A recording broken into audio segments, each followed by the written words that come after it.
Pearl Story kali ini akan menceritakan alur cerita secara singkat dari film Siksa Kubur buatan sutradara Joko Anwar. Nama saya Sita. Mau mainin agama ya? Mau cari perintah agama? Nah, film ini dibuka dengan kehidupan dari satu keluarga yang sedang menjalankan bisnis toko roti mereka yang telah berjalan sejak turun-temurun. Meskipun kehidupan keluarga ini terlihat cukup damai dan tentram, tetapi sebenarnya mereka sedang dilanda oleh berbagai macam kendala. Mulai dari masalah bisnis yang mana penjualan roti mereka sedang mengalami penurunan dikarenakan faktor persaingan, hingga berbagai masalah individu seperti putra pertama mereka yang bernama Adil, di mana ia seringkali dibully oleh teman sebayanya, namun dirinya tidak pernah melawan balik dan selalu bersifat pasif. Walaupun memiliki banyak sekali masalah, namun keluarga ini masih tetap berusaha menjalani kehidupan mereka dengan mengikuti aturan agama. Nah, tapi sayangnya, semua kedamaian ini harus rusak dikarenakan satu peristiwa yang sangat tragis. Semua bermula pada suatu hari di mana toko mereka sedang didatangi oleh 3 orang pelanggan dan 1 orang misterius yang tiba-tiba menghampiri Adil dengan tatapan kosong lalu memberikannya sebuah kaset misterius yang selama ini ia dengar. Nah, untuk 3 orang pelanggan lainnya, mereka ini sebenarnya memiliki rencana untuk mengambil uang dari toko mereka dikarenakan mereka tidak memiliki dana untuk bisa pulang kampung. Setelah duit tersebut berhasil dicuri, Adil hanya bisa terdiam tidak memberikan respon apapun, sementara Sita, yaitu putri terakhir mereka, memberitahu ibu dan ayahnya untuk mengambil duit mereka yang telah dicuri. Ketika keduanya berusaha mengejar 3 pencuri tersebut, tiba-tiba muncul sebuah ledakan di depan toko yang membuat semua orang di sekitarnya akhirnya harus tewas, termasuk kedua orang tuanya Adil dan juga Sita. Pasca kejadian itu, Adil dan Sita sempat syok berat di kantor polisi. Lalu ketika mereka sudah kembali pulang, mereka segera menemukan kalau kaset yang diberikan oleh pria misterius kepada Adil ternyata berisikan sebuah suara mengerikan yang diduga sebagai suara siksa kubur. Jadi ternyata orang misterius itu sebenarnya sedang ketakutan setelah mendengar suara mengerikan tersebut, dan hal ini pun mendorongnya untuk melakukan tindakan jihad dengan meledakkan dirinya sendiri yang membuat kedua orang tuanya Adil dan juga Sita harus tewas. Dari peristiwa ini, Sita kini memiliki sebuah pemikiran di mana ia tidak mempercayai adanya siksa kubur, dan ia juga berpikir kalau agama itu sebenarnya hanyalah sebuah alat yang dibuat untuk menakuti orang-orang saja. Untuk bisa membuktikan kepercayaannya ini, Sita pun menjadi terdorong untuk bisa membuktikan bahwa siksa kubur itu tidak ada. Nah, tapi sebelum bisa melakukan hal tersebut, Sita dan Adil harus dimasukkan ke sebuah pesantren yang ada di daerah pedalaman oleh paman mereka.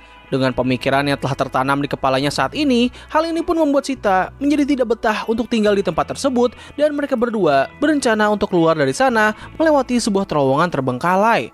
Nah, tapi sayangnya, usaha pertama mereka harus gagal dan Sita sempat bertemu dengan hantu dari seorang bocah yang bernama Ismail. Ketika ia bertanya kepada salah satu ustazah mengenai siapakah itu Ismail, sang ustazah hanya bisa terdiam dengan tatapan yang terkejut, yang mana ini membuat Sita menjadi semakin penasaran dengan apa yang ada di balik pesantren ini. Hingga pada akhirnya, ia pun berhasil menemukan sisi gelap dari pesantren tersebut lewat percakapan antara 2 orang ustazah. Jadi ternyata pesantren ini telah didanai oleh seseorang yang sangat kaya, namun sebagai imbalan dari kebaikannya ini, orang kaya tersebut akan meminta jatah kepada pihak pesantren berupa beberapa santri yang ia pilih untuk dijadikan bahan pemuas nafsunya. Secara kebetulan di malam tersebut, santri yang dipilih olehnya adalah Adil. Sita berusaha menolong Adil, namun dirinya tidak mampu berbuat banyak di hadapan para bawahan dari sang orang kaya.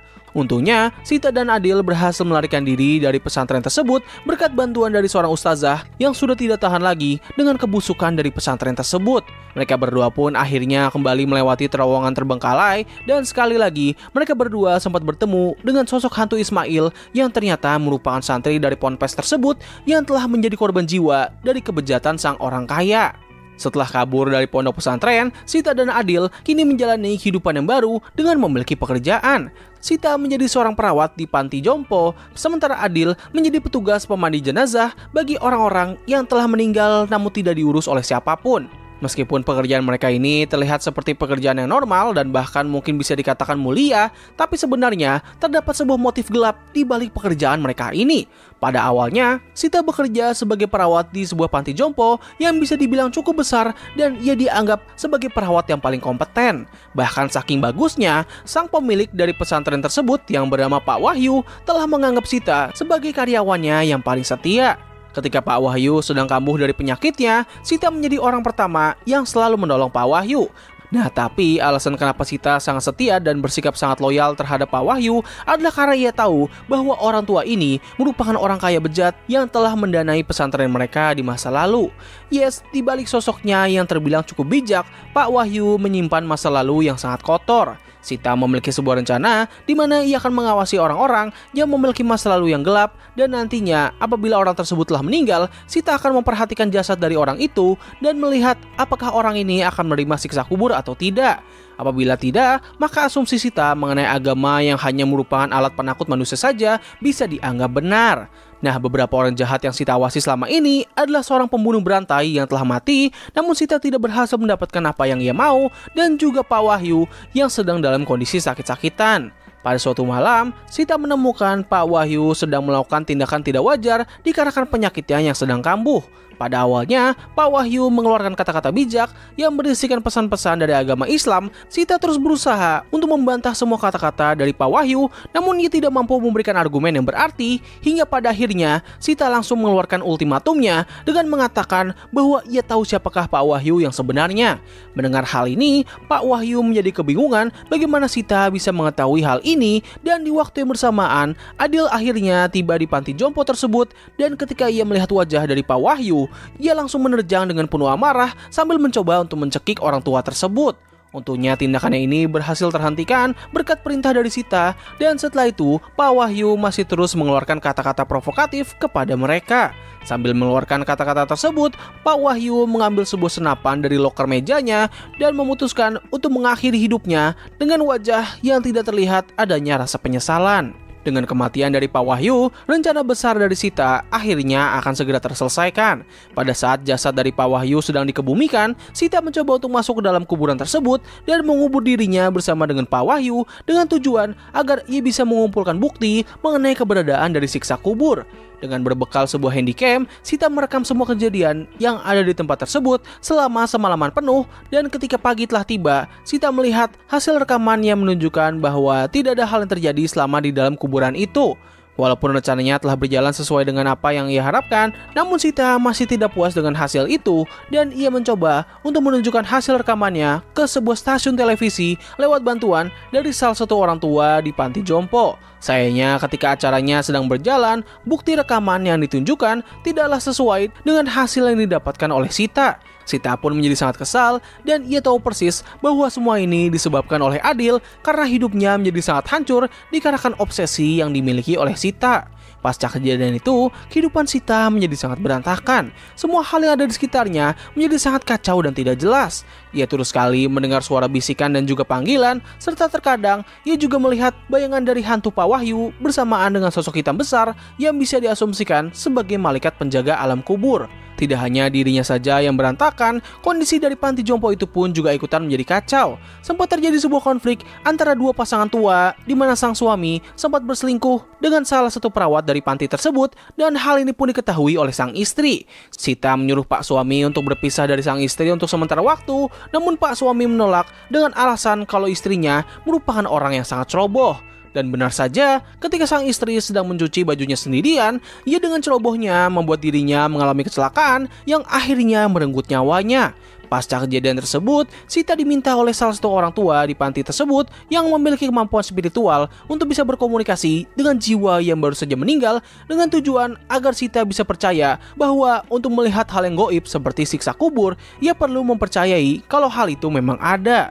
Untuk bisa sampai ke sana, Sita terlebih dahulu harus melihat bahwa jiwa dari orang yang baru saja meninggal itu memang benar ada. Awalnya Sita tidak mempercayai hal ini, tapi pada akhirnya ia melihat dengan secara langsung jiwa dari sang istri yang sebelumnya sempat meninggal.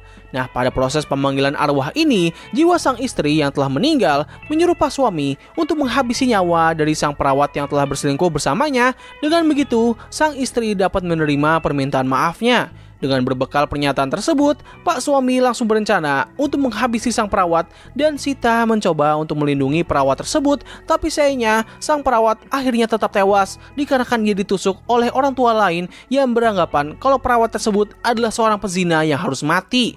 Setelah kejadian yang gila barusan, Sita segera menemukan kalau dunia saat ini sedang dilanda kekacauan dikarenakan bukti rekaman yang Sita dapatkan ternyata telah tersebar ke publik dan semua orang dapat mendengar suara siksaan tersebut, sementara Sita masih tidak mampu mendengarnya secara langsung. Hal ini pun membuat Sita menjadi sangat kesal dan frustasi, dan setelah itu ia pun segera pergi menuju makam dari Pak Wahyu untuk bisa melihat siksa kubur itu secara langsung. Tindakan yang dilakukan oleh Sita ini malah membuatnya masuk ke dalam sebuah dunia aneh yang dianggap sebagai alam kubur. Di sini Sita sempat melihat kejadian di masa lalunya yang membuat semua kegilaan ini bisa terjadi, dan ia juga bertemu kembali dengan jiwa Ismail yang kini sedang dikejar oleh jiwa dari Pak Wahyu. Setelah semua kejadian itu, Sita akhirnya tersadar di dalam kuburan Pak Wahyu, namun berbeda dengan sebelumnya, kali ini Sita melihat secara langsung siksa kubur yang sebenarnya. Lewat layar handycam yang ia pegang, Sita melihat bagaimana Pak Wahyu yang sedang disiksa oleh malaikat dengan sangat-sangat brutal. Setelah melihat adegan penyiksaan yang cukup panjang, tiba-tiba kuburan tersebut akhirnya terbuka dan Sita berhasil ditolong oleh Adil, dan keduanya pun segera pergi dari tempat kuburan tersebut. Nah, jadi begitulah seluruh cerita singkat dari film Siksa Kubur. Jadi gimana menurut kalian? Apakah ini merupakan film horor Indonesia yang sangat menyeramkan atau biasa saja? Tulis pendapat kalian. Dan kalau misalnya kamu penasaran dengan apa arti sebenarnya dari ending film ini, kamu bisa langsung request saja di kolom komentar di bawah. Terima kasih sudah menonton konten-konten kami. Jangan lupa buat like, subscribe, dan nyalain tombol notifikasinya ya. Dadah!